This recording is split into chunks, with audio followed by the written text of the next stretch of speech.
YouTube is a wonderful place where people can go to get discovered for their singing talents, talk about issues that they see as relevant, or post videos that they thought were funny. Just think about the amount of time that you have spent on YouTube throughout the years. Ow! Ow, Charlie! Ow! Charlie! That really hurt! Is this real life? Yeah, this is... Leave Britney alone! Please! Now, this video isn't about how great YouTube is. Rather, it is about the culture that YouTube represents. A culture that allows everyday people like you and me to create things that we think are cool. I'm talking about amateur, or vernacular culture. As Robert Howard, a professor at the University of Wisconsin-Madison puts it, vernacular just means non-institutional or outside of any formal or official channels. In this video, I'm going to give an outline of institutional culture as well as vernacular culture. And I'm going to show why amateur culture isn't ruining culture, it is rather transforming it for the better. Institutional culture is anything official, professional, or has money backing it up. For example, institutional artists are the ones that get paid to be artists. The institutional uses for items are the traditional uses for the item, and how the directions tell the user to use it. Andrew Keen is a British-American author that believes that amateur culture is ruining culture. He is in complete support of the institutional culture.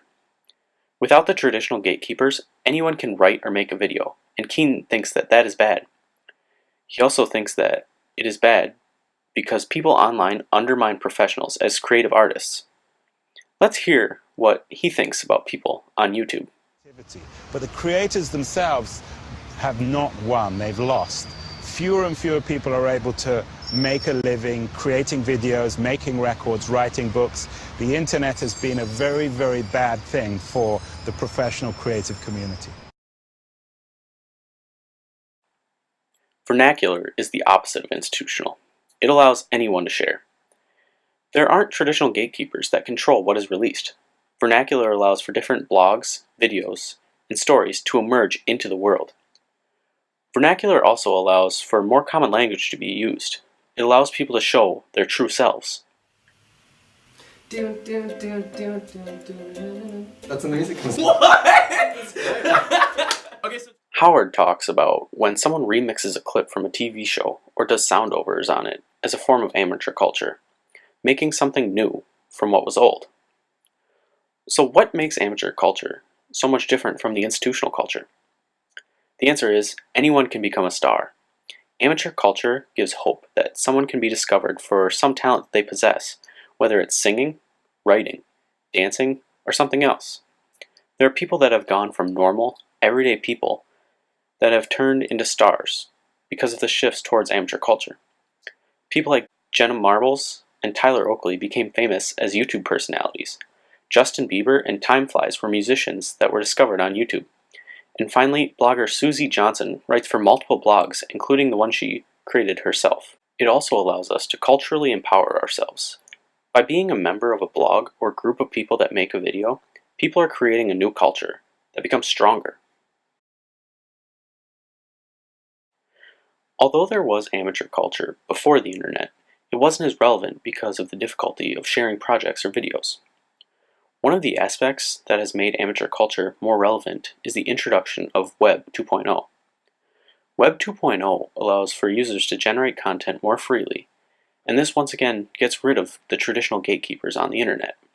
It also allows for the user-generated content to be more easily shared with others for them to view. The reason why amateur culture has become more relevant since the introduction of Web 2.0 is that it became easier for people to share the content that they created with others, even the rest of the world. Now that both sides have been looked at, why isn't amateur culture ruining traditional culture? It is a new, different form of culture. It allows for everyone to interact in new ways that were once impossible, whether it is through remixes, blogs, or videos on YouTube. Howard states, each of us is enacting our own vernacular web all the time. He is saying that all of us are going to what we find interesting on the internet. Vernacular culture is allowing for more options to go to and makes for the new amateur culture to be more user-based. Amateur or vernacular culture has emerged even more as the internet has become more powerful and popular. We can use this newer culture to speak our minds or have some fun. Although some people, like Andrew Keen, say that it is ruining our culture. When looked at from a different view, it can be seen that it is rather forming a new, user-based culture that we can star in. Now, go out, have some fun, be creative, make a video or start a blog, do something and become a part of the great culture that is amateur culture. And hey, maybe you can become famous like this girl. Say goodbye, Spider-Man. Goodbye, Spider-Man. Say bye, Silver Unicorn. Bye, I'm gonna go be majestic over here. Alright, see you next week. Bye. Ah!